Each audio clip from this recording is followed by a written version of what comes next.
Muy buenos días. Hemos traído aquí a los representantes de las teorías más influyentes en los estudios de la comunicación de los últimos años. Yo soy Lana Winters y estos son Schramm, Malecke, Lasswell, Lazarsfeld y Shannon. Una vez presentados nuestros invitados, comencemos con el debate. La primera pregunta, ¿qué entienden por la comunicación? Cuando hablamos de comunicación, lo importante es fijarse en la comunicación de masas. Y cuando hablamos de comunicación de masas, lo importante es observar los datos empíricos. A lo que me refiero, precisamente, es a que si estudiamos la comunicación, debemos de entender cómo nuestras palabras, en los medios de masas, influyen a la gente, y cómo podemos conseguir esto de manera eficiente. Entender la comunicación de esa forma es prácticamente absurdo, mi querido compañero. La comunicación es el proceso por el cual un emisor codifica un mensaje y lo envía a través de un canal que llega a un receptor que descodifica el mensaje. No tiene por qué ser necesariamente a través de medios de masas, sino que el número de canales es ilimitado. La teoría de Shannon nos aporta algo interesante en la configuración de la comunicación. Sin embargo, la interpretación matemática de la comunicación se olvida del factor social de la comunicación. Es decir, comunicar significa compartir, establecer una cierta participación con alguien. Es algo inherente al ser humano. Muy bien, esto se está poniendo interesante. Ahora bien, dentro del proceso comunicativo, ¿cómo entendéis la fuente de información? En mi opinión, la información parte de la experiencia que un sujeto percibe, pero una vez la información es interiorizada por un emisor, este busca una forma de codificarla para poder transmitirla a un destino y que allí se descodifique. Desde un punto de vista psicológico, los sujetos no simplemente procesan información que luego comunican, sino que son capaces de concebir nueva información por sí mismos. Es decir, la información puede venir de una fuente de información que es transmitida por un emisor o creada por el propio comunicador o el emisor. En resumen, el emisor es fuente de información al mismo tiempo. ¿Y qué opináis en cuanto al destinatario?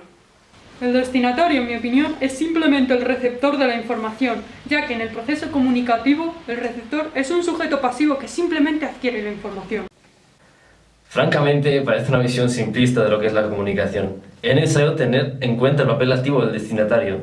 Los sujetos que perciben el proceso comunicativo son al mismo tiempo emisor y receptor. Es decir, su función no se ve limitada a una.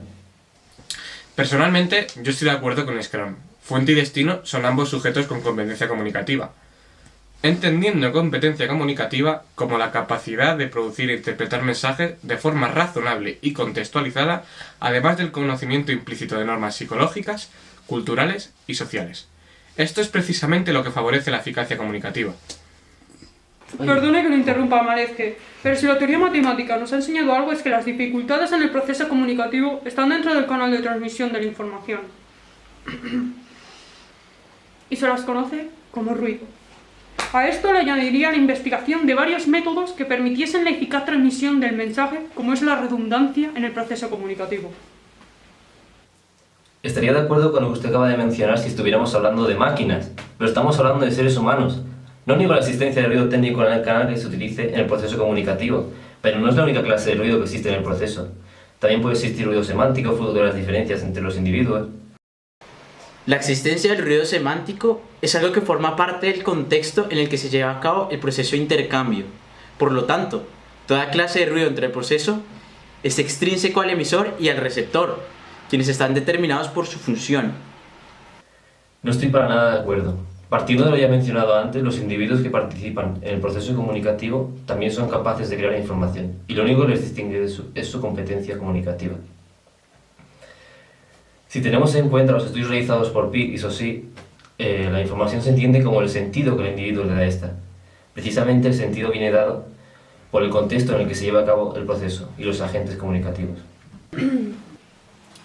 Parece que hay dos concepciones bien marcadas en cuanto a la forma de entender la información por parte de todos ustedes.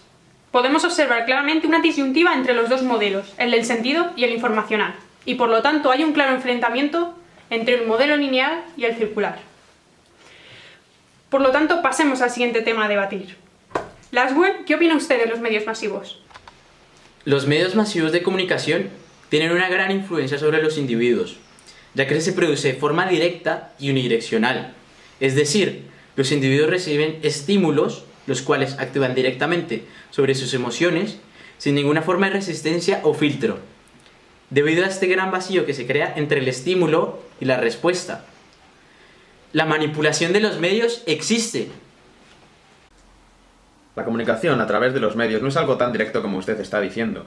Es cierto que es un proceso unidireccional, pero está formado por dos pasos o estaciones. La primera parte de la transmisión de información de los medios a los llamados líderes de opinión. Estos son un grupo primario de individuos que reciben y procesan la información de los medios e interactúan con ellos. En este grupo se produce el segundo paso o proceso de influencia hacia el resto de individuos, dejando que estos se decidan a qué líderes seguir. Esto significa que los individuos tienen un papel activo relativo a la elección de sus redes de interacciones sociales. Desde hace un tiempo me he dado cuenta de que ustedes hablan de los medios de comunicación como si fueran fuentes de información.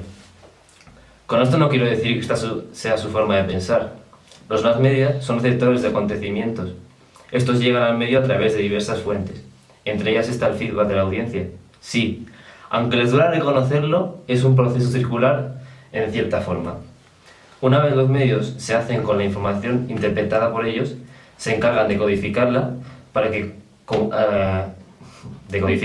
comunicársela a su audiencia a través de una pluralidad de mensajes. Me parece una propuesta bastante interesante. Sin embargo, en lo que sigue, la relación entre el medio y el receptor en el proceso comunicativo, me gustaría tratarlo desde un punto de vista psicológico. Por supuesto, adelante. La recepción del mensaje depende de un conjunto de factores dentro de la relación receptor-medio. Entre ellos, 1. La presión ejercida por el medio en función de su naturaleza y contenidos. Y 2. La imagen que tiene el receptor del medio. Estos factores inciden directamente en la selección de contenidos por parte del receptor y en la experiencia del mensaje que supone la recepción. La naturaleza del receptor también es algo que influye en este proceso. Su autoimagen, la estructura de la personalidad, su pertenencia a una audiencia determinada y su entorno social. Todo esto es lo que también determina lo ya mencionado por Lazarsfeld, el surgimiento de líderes de audiencia.